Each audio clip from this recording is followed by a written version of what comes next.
Mummy के गर्दै हुनुहुन्छ? पराल किन उठाउनु भएको?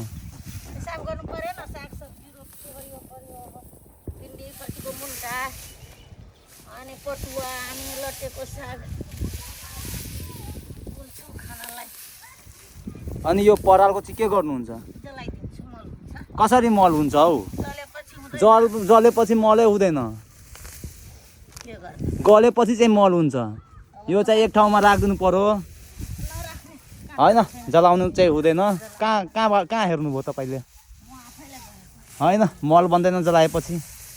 पराल केही पनि मल बन्दैन क्या जलाएपछि। हजुर तिमीलाई थाहा छैन नि त मल बन्छ कि बन्दैन। कहाँ प्र्याक्टिकल कहाँ लेखेको छ? अनि सबै साल गर्छु नि त म। जलाएपछि मल कुन मल बन्छ हौ? खरानी मल। खरानीकै मल बन्छ कि गलेपछि मल बन्छ? होइन, जलाउनु चाहिँ हुँदैन, जलाएपछि मल बन्दैन गाइज। त्यही पनि जलायो होइन। अनि मल चाहिँ कुन मल बन्छ त्यो चाहिँ मलाई कमेन्ट गरेर भन्नु ल, कुन मल चाहिँ बन्छ जलाएपछि।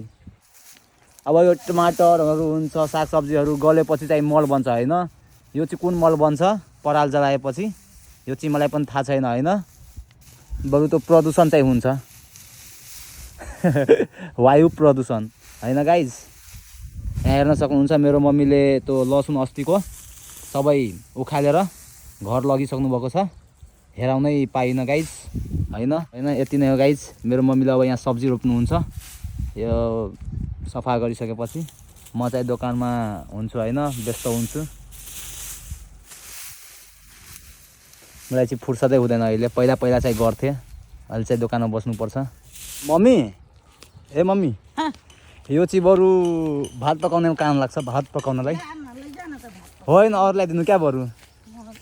होइन अरूलाई दिँदा बरु राम्रो हुन्छ। बेचिदिनु